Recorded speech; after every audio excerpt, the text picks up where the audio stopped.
Dor que chega e vai embora. Dor que não passa. Dor sem explicação.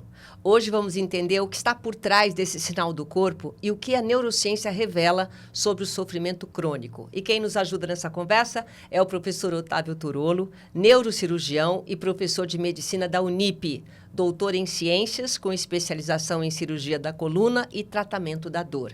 Ele fez também aperfeiçoamento na Universidade da Virgínia, nos Estados Unidos, e atualmente atua no campus de Sorocaba. Professor Otávio, muito obrigada por estar aqui comigo. Obrigado, Silvia, pela oportunidade. Agradeço muito de estar aqui hoje. Primeira vez num podcast. Que bom, está no lugar certo para passar informação. Muito obrigada, viu? Então vamos começar pela pergunta mesmo. Afinal, por que nós sentimos dor? Qual é a função desse sinal no nosso corpo? Muito bem. A dor é um sinal, né, que evolutivamente, né, simboliza um alerta para o nosso corpo. Um alerta de perigo, de que algo está errado no nosso corpo. Então, quando nós temos uma lesão, um machucado, um ferimento, alguma doença, ela é sinalizada para o nosso cérebro como a dor, né? Então, ela faz parte do nosso, digamos... um alerta. Alerta do instinto de sobrevivência mesmo evolutivo da humanidade. Quer dizer, tem dor, a gente tem que se preocupar. Exatamente. Que é sinal que tem alguma coisa errada. Tá. Né? Agora, tem muita gente, professora, que fala que nunca acordou nem um dia sem dor.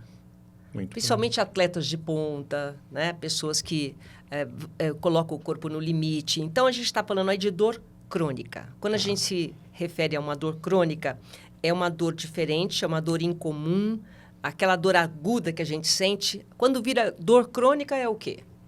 Então, a dor crônica é aquela dor que persiste por mais de 3 meses por definição, tá? Então, ela é, muitas vezes, o estímulo inicial ele já está resolvido. Então, aquele processo que iniciou a dor, né, a lesão inicial, ela já, muitas vezes, ela já está solucionada. E o paciente persiste com dor crônica. Tem uma outra situação em que a pessoa fica fazendo lesões por repetição. Por exemplo, atletas de alta performance, doenças inflamatórias, oncológicas, e também pode acabar levando a dor crônica, né? Então, é um estado diferente da dor aguda, né? Porque a percepção cerebral, né, ela é totalmente diferente da dor aguda. Tá? Então, mas se eu tenho uma dor, então o máximo que ela pode durar são 3 meses? Uma dor aguda, ela geralmente... Não, a dor normal, sem ser aguda, sem virar crônica. Se ela durar 3 meses, eu consegui... A gente não considera, se ela se resolver dentro dos 3 primeiros meses, a gente considera como dor aguda. Tá? Se ela melhorar, passar. Se ela persistir por mais de 3 meses... É porque alguma coisa mais está errada ainda. Porque, na verdade, o seu sistema de percepção de dor, ele já está com alterações decorrentes do hiperestímulo, daquele estímulo nóxico, né? Nóxico que a gente fala. Como assim, professor? Explica melhor. Vamos explicar um pouco melhor. Quando nós temos um mecanismo que causa uma lesão, isso é sinalizado para o nosso cérebro, tá? Através de mecanismos bioquímicos e neurológicos, ok? Esse estímulo, ele dura um período, o período daquela lesão, né? Então, aquela lesão vai ter um processo inflamatório, vai melhorar e vai resolver, e aquele estímulo vai parar. Tá. No caso da dor crônica, aquele estímulo inicial, ele melhora. Contudo, o sistema nervoso, tanto central quanto periférico, ele está excitável, hiperestimulado, sensibilizado. E a dor acaba persistindo por um período maior.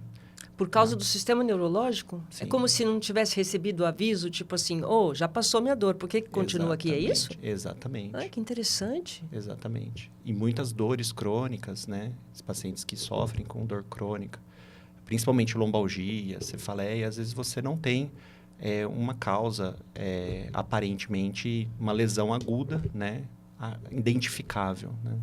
Mas isso quer dizer que muitas vezes a dor é da nossa cabeça? Na verdade, é que é da nossa isso? percepção, tá? Uma percepção alterada, tá? Isso acaba acontecendo com os pacientes de dor crônica, tá?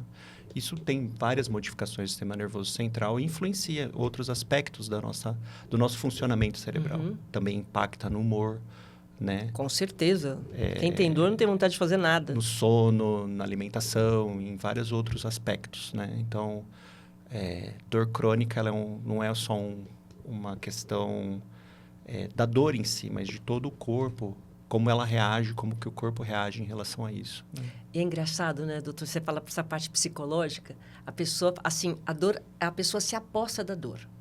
Sim. Ela fala, a minha dor de cabeça, a minha dor na coluna, já é dela. Sim. Parece que aquilo faz parte já do corpo dela, não é? Isso é uma coisa que acontece com os pacientes. Eles vivem a dor, né? Eles vivenciam aquilo todos os dias e eles lidam com essas dificuldades por causa da dor crônica. Eles mudam a rotina deles e acaba sendo um companheiro assim do dia a dia e acaba a minha dor e acaba incorporando isso no meu eu, né? Aí eu conheço um monte de gente. E muitas pessoas, elas relatam que elas continuam com dor mesmo depois que a lesão já foi curada. Exatamente. Isso acontece, né? Principalmente a gente acaba vendo nas lesões de coluna, né? Então, pacientes que têm lombalgia, às vezes tem uma lombalgia muito intensa e você examina a coluna, tem um processo degenerativo muito leve, às vezes não tem nenhuma alteração que justifique tanta dor que aquele paciente tem, né? Então,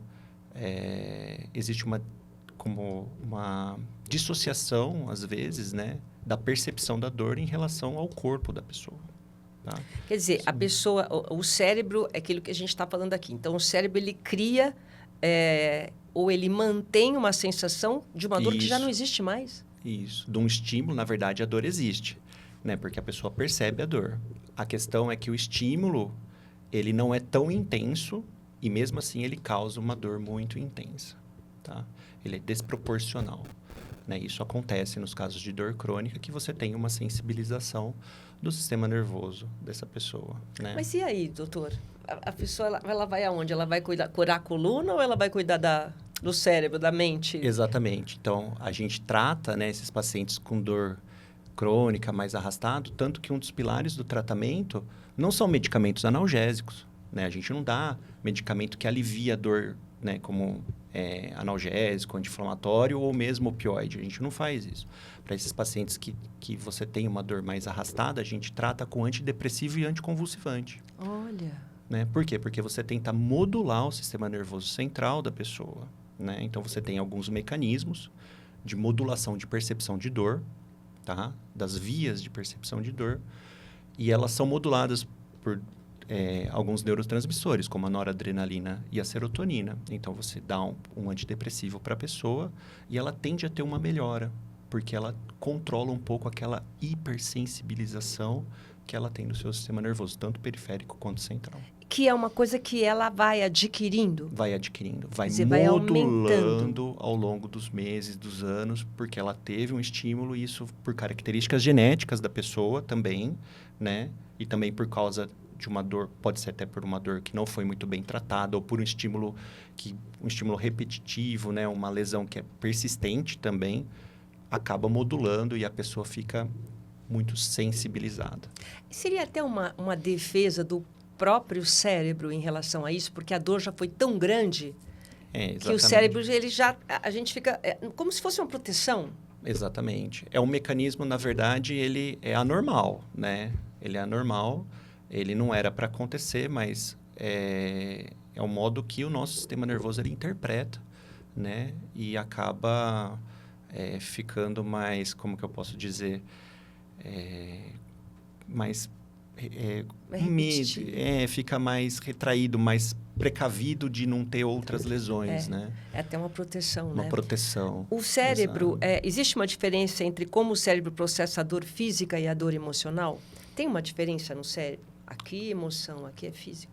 Existem as vias da dor, quando a gente estuda na fisiopatologia, na fisiologia da dor, ela tem vias que compõem o sistema emocional da pessoa. Então, áreas do giro do cíngulo, amígdala, que estão relacionadas, elas são ativadas quando nós temos dor. Isso gera uma emoção negativa. Tanto que a Associação Internacional para o Estudo da Dor, que é a associação que define os termos, no caso de dor crônica, ela define que a dor, na verdade, ela é uma sensação, é uma experiência emocional e sensorial desagradável.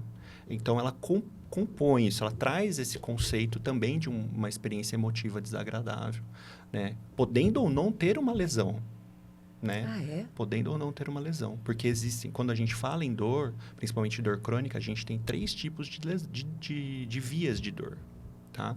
A dor nociceptiva, que é aquela dor que ela é decorrente de uma lesão tecidual Tá. e ativação dos receptores. A dor neuropática, que é a dor decorrente da lesão do sistema nervoso, seja ele periférico ou central, tá? E a dor nociplástica, que não tem lesão nenhuma. Não tem lesão nenhuma, como Que é é o uma- caso da fibromialgia. Tá. Né? A Ninguém... fibromialgia não tem nada físico Nada. e a pessoa Nada. sente dor. E a pessoa sente dor no corpo inteiro, né? Constantemente. Por quê? Então, isso é Porque uma dor do cérebro. Porque tem uma hipersensibilização do sistema nervoso. Ah. Né? Uma sensibilização central. E isso acaba ocasionando um mecanismo que a pessoa tem dor persistente. Quer dizer, então, não divide. O cérebro não divide o físico do emocional. Não divide. Fica uma não coisa divide, só. São coisas interligadas. Tá. Interligadas. Costuma-se falar em memória da dor. O corpo realmente consegue lembrar de Consegue. experiências dolorosas que ele passou? Sim. A memória da dor essas vias também ativam vias de memória. Então, você se lembra das experiências negativas, né? Tanto emocionais quanto Sim. físicas, né? Em tudo, Quando né, você professor? passa por algo desagradável, né? Isso gera no organismo uma resposta, né, autonômica, que a pessoa não tem controle, né? Então, acaba desencadeando outros sinais, como taquicardia, ansiedade, negativismo e por aí vai, né? Fobia. Então, isso porque acaba ativando. Né, tudo aquilo que te causa, sei lá, um certo trauma na sua emoção, parece que o cérebro ele empaca ali, né? Por exemplo, se você se machuca, você vai tomar mais cuidado da próxima vez. Espera aí, eu lembro, né? Ou sei lá, não caiu de uma escada. Espera aí, deixa eu descer bem devagarinho, porque senão eu posso cair novamente. Quer dizer, tem aí uma memória muscular grande. Muscular não, memória de dor, né? Memória de dor, exatamente. Tem uma memória e você acaba mudando o seu comportamento por isso, né? Então, aquilo que eu falei, a vida das pessoas, com dor crônica muda completamente, né? Elas vivem a dor, o comportamento é diferente, a questão social é diferente, o trabalho é diferente. Você costuma ter dor? Porque às vezes a gente fala... Eu até perguntei a um amigo meu que tem dor de tudo. Eu falo, dor do que hoje? Hoje é dor aonde? Onde está doendo? Cada dia está doendo num lugar. Será que ele não tem fibromialgia? Pode ser, né? Será? Porque são os pacientes que se queixam de dor em vários lugares do corpo, né? Então, acaba sendo muito comum. Mas a gente não se acostuma com a dor crônica, né? A dor, ela continua incomoda, vivendo. Ela continua vivendo. Eu Mas, na tenho verdade, dor esse é o todos grande os desafio, né? Esse é o grande desafio para o paciente com dor crônica. A gente tentar falar assim, olha, você precisa aprender a lidar com isso. Tanto que o paciente com dor crônica, o nosso objetivo como médico tratando, não é eliminar 100% a dor. Nunca. Esses pacientes, o objetivo não é, você vai viver livre sem dor. Não tem como eu prometer isso para um paciente que tem dor crônica, tá? Na verdade, eu tento trazer para ele melhora da qualidade de vida, mesmo tendo a dor. Mesmo ele tendo a dor no dia a dia, mas ele poder voltar a fazer as coisas que ele fazia anteriormente ou que traga qualidade de vida para ele. Mas aí é um tratamento psicológico. Também. Esse é um dos pilares do tratamento. Precisa ter um tratamento psicológico, uma terapia, seja ela cognitivo-comportamental ou qualquer outro tipo de terapia, junto, né, com o psicólogo também, psiquiatra acompanhando, o médico, o neuro, né, um clínico e assim, essas abordagens desses pacientes, elas não é só um médico, é uma abordagem multidisciplinar, né? Então, precisa ver o paciente, ele tem várias esferas que a gente precisa acompanhar todas elas. Mas o intuito é melhorar a qualidade de vida e não eliminar 100% a dor, porque não dá. Eu estava aqui conversando com o professor Turulo antes de começar, né, o podcast, e contando que eu fui ao médico, eu tenho muito problema de coluna. Quando ele olhou a minha ressonância, ele falou, essa pessoa aqui da ressonância está na cadeira de rodas, não é possível que seja você. Tudo bem que eu cuido bem do meu corpo, para não ter dor. Sim. Mas existe isso da pessoa ter um quadro ali na ressonância, na radiografia, absurdo. E por que também ela se cuida, com alimentação, com exercício, ela fica sem dor, mesmo tendo um quadro horrível ali para ser checado? Exatamente. Tem pessoas que têm um processo degenerativo super importante da coluna e não tem dor, ou tem pouca dor, né? E tocam a vida normal.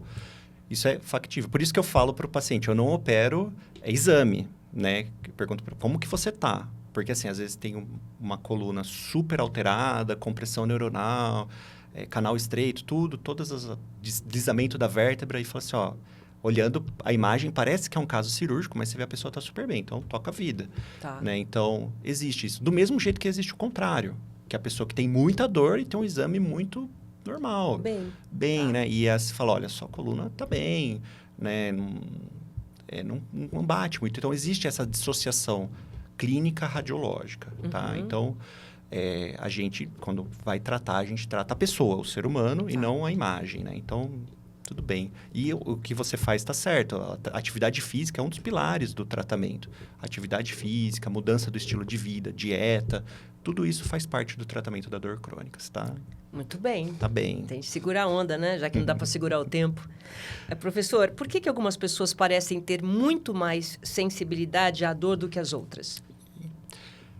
Isso depende também de características genéticas, tá? Então, algumas pessoas são mais sensíveis à dor, tá? Não se sabe exatamente o porquê isso acontece, mas algumas pessoas elas são mais sensibilizadas, mesmo não tendo dor crônica, tá? Eu gosto de dar um exemplo para os pacientes, que é o seguinte: se eu pegar a minha mão e a sua mão, a gente põe na mesa, e eu pego um martelo e eu bato com a mesma intensidade o martelo na minha mão e na sua mão. Quem você acha que vai ter mais dor? Eu. Por quê? Porque vai doer pra caramba isso. Então, porque é o perfil, né? Então, você fala, olha, eu sou mulher, eu sou mais sensível, eu já tenho dor nas costas. Então, isso as pessoas, o limiar de dor, a percepção de dor, ela é subjetiva, tá? Ela é subjetiva. Então, cada um tem uma sensibilidade diferente à percepção dolorosa, tá? Isso varia. Genética, biotipo e por aí vai. Estilo de vida e muda. Mas eu tenho assim, às vezes, como eu passei já muitos tratamentos, principalmente odontológico, eu aprendi a tentar controlar a dor. Eu sei que aquilo vai doer, mas eu me forço, às vezes até sem anestesia, a segurar a onda ali. Muitas vezes. Não eu sei que não recomendado. precisa, mas às vezes eu sou resistente à dor. Isso é uma coisa que a gente decide, não? A dor é inerente a gente. Eu acho que você quer provar que você é forte, durona. Não. É para agilizar, depois se anestesia e não sei o quê. Aí demora para sair da anestesia. Uma coisa que... Tem gente que não aguenta o que eu aguento. Exatamente. Nos procedimentos, né? Principalmente nos procedimentos cirúrgicos, odontológicos, né? Qual é a recomendação da IASP? É que a pessoa não sinta dor ou não passe por uma experiência negativa, tá? Porque essa experiência ruim, ela estimula o seu sistema nervoso, isso favorece, é um fator de risco para ter dor crônica. Ah, tá. Porque estimula. Porque estimula. Então, fazer o bloqueio anestésico antes de um procedimento é totalmente indicado. Entendi. Não é bom fazer sem anestesia. Por causa de... Quanto mais você estimular, mais você vai liberar os neurotransmissores, mais vai ter brotamento neural. Entendi. Isso pode favorecer, é um fator de risco. Não estou dizendo que vai desenvolver, mas é um fator de risco para você desenvolver dor crônica. Então, pacientes que, por exemplo, no caso que eu trabalho muito com paciente pós-operatório de cirurgia de coluna. Tá. Então, o paciente que teve um pós-operatório imediato muito ruim, que teve muita dor no pós-operatório, geralmente ele vai acabar desenvolvendo dor crônica. Porque essa experiência inicial dele é muito... Além de ser uma experiência negativa, né, ele também hipersensibiliza o sistema nervoso dele. Então, a ideia é que no pós-imediato, nos procedimentos, é que o paciente fique zero bala, que ele não tenha dor, que ele passe bem, que ele tenha uma experiência positiva. Tanto emocional quanto física. Muito interessante isso. Dentro da sua prática, quais são os casos de dor de origem neurológica que você considera mais desafiadores de tratar? Isso. Dor neuropática é complicada e tem várias, tá? Para te falar. Assim, são as dores mais desafiadoras, né? Então, eu acho que tem 2 tipos de dor que elas são muito complexas, que é a dor da desaferentação, no caso de uma lesão do plexo braquial, que quando você avulsiona o plexo braquial e fica com o membro paralisado e tem dor, né? Porque arrancou as raízes da medula, as raízes que vão para o braço. Esse é um tipo de dor muito difícil de tratar. E a dor do lesado medular também, né? Então, paciente que teve lesão medular, é paraplégico, tetraplégico, é muito difícil tratar, nada melhor. É bem complexo, sabe? Então, a gente tenta medicamento, todas as linhas de medicamento, chega em opioides, chega em estimulador medular, e mesmo assim o paciente continua vivenciando, tem Mesmo depois de operar, tudo. Mesmo depois, Nossa. qualidade de vida péssimo, tem crise, recorrente de pronto-socorro, vive em hospital. São os casos mais triste, desafiadores, né? muito difícil. Professor, e como um neurocirurgião pode, na prática, ajudar pacientes que sofrem com dores crônicas ou de difícil controle? Então, existem alguns procedimentos, né, que na neurocirurgia que eles ajudam ao tratamento da dor, né? Então, principalmente os estimuladores medulares, né, que é no caso que eu trabalho com cirurgia de coluna, né, e pacientes que têm lesão medular acabam se beneficiando, né? Então você estimula a medula? Estimula a medula. Formar a medula? Não, você não forma, não forma. O que você faz? Ela tem uma doença que ela fica sinalizando para o seu cérebro que tem um problema, porque você teve uma lesão na medula ou de algum nervo, tá? De alguma raiz. E aí você estimula a medula para tentar dar uma mascarada nesse sistema sinalizador, isso diminuir a intensidade da dor crônica, tá? Então, são procedimentos invasivos, como se fosse um marca-passo. Fica estimulando 24 horas e a pessoa tende a ter uma melhora, tá bom? Existem outros procedimentos, como, por exemplo, no caso das dores faciais, né? No caso da neuralgia do trigêmeo, que é uma dor facial também muito, muito severa, né? Existe cirurgia que você consegue liberar o nervo e a pessoa melhorar, tá? E outros casos, né? Cirurgia para dor oncológica, né? Procedimentos paliativos, isso acaba a gente interferindo um pouco mais, mas menos frequência, né? Acaba que o neurocirurgião tem um papel importante, né? Principalmente no tratamento intervencionista, né? Tratamento cirúrgico para dor crônica. E pelo que eu entendi, quanto menos dor ele sentir no pós, no pós mais tranquilo melhor. vai ser a recuperação. Sim, mais tranquilo vai ser a recuperação. Tá. Falando agora da sua experiência como professor, né? Professor da Unip, do curso de medicina da Unip, de que forma os alunos têm contato com esses temas relacionados à dor, à neurologia e à neurocirurgia? Dor, ela faz parte da grade curricular do curso de medicina da Unip, né? Então, a gente tem um módulo inteiro no terceiro ano, no primeiro semestre, que fala só sobre dor. Muito se mudou sobre o estudo da dor e o ensino da dor no mundo, né? Então, hoje a gente tenta ensinar para os alunos interpretar a dor do paciente como um sinal vital, assim como a pressão, temperatura, frequência cardíaca, respiração, dor, né? Então, você saber quantificar a dor, saber identificar o mecanismo de dor e saber tratar adequadamente a dor. Porque isso não é só para o cirurgião, é para todos os profissionais. Isso faz parte do básico da medicina, né? Então, você saber tratar adequadamente, até para você diminuir também os casos de cronificação de dor, né? Tratar esses pacientes mais adequadamente. Então, a gente ensina, no curso de medicina da Unip, a gente tem um módulo totalmente voltado para isso. Para dor. Para dor, sim. E a dor, ela envolve, né? A gente já aprendeu aqui hoje, tanto aspectos neurocientíficos quanto emocionais e de empatia. Como é que essa temática tem sido trabalhada ao longo da formação médica da Unip? Porque é muito fácil, né? Você tem que ter empatia, mas a dor é do outro, não é sua. Como é que faz? É um desafio Dá pra isso. sentir a tua dor. É um desafio subjetivo. Então, assim, a gente ensina os alunos, né? A gente cria momentos simulados e até com os pacientes, explica, olha, a percepção é individual de cada pessoa, né? Então, você nunca pode subestimar a dor que a pessoa sente, né? Então, a gente traz isso para a realidade, para o aluno, e ele nunca fala assim, você não sente dor e subestimar isso. Na verdade, a gente estimula e ensina a valorizar esse sinal. E a interpretar dá carinho, né? A pessoa chega com dor, forma... tá com dor, a dor é dela. É muito difícil atender o paciente com dor, porque ele é uma queixa muito demandante às vezes, né? O paciente não está bem, né? Então, tem que ter paciência, tem que ter empatia, tem que saber ouvir, tem que ter calma, tem que ter um ambiente tranquilo. Então, a gente tenta proporcionar, ensinar o aluno isso, né? Não adianta você negligenciar esse sinal do paciente. Você precisa tentar entender o que está trazendo aquele paciente, o que está acontecendo, porque a dor, ela ultrapassa a dimensão física da pessoa.